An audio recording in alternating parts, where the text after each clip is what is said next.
Umpisahan natin sa litratong ito.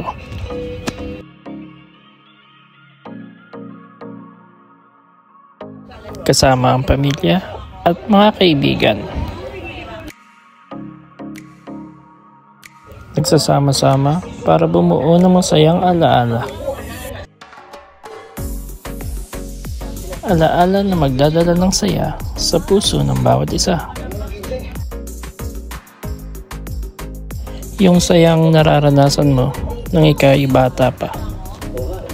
Wala kang iniisip na problema. Ang iniisip mo lang ay kung paano maging masaya.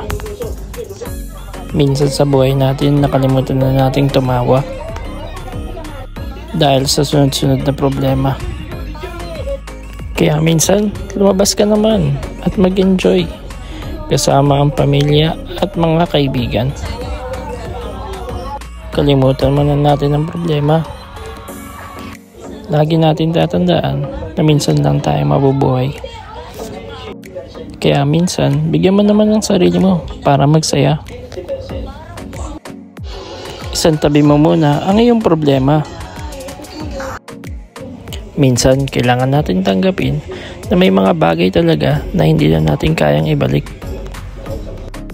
At hindi talaga para sa atin. Alam ko na hindi madaling gawin to.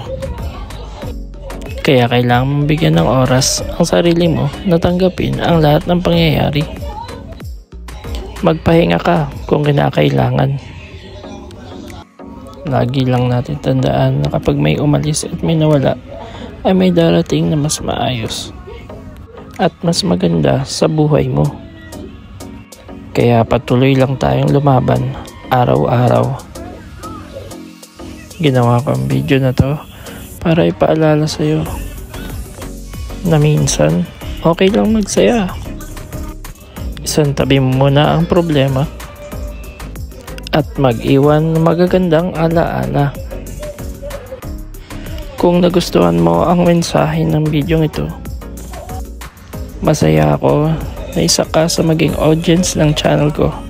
Kaya please like and subscribe.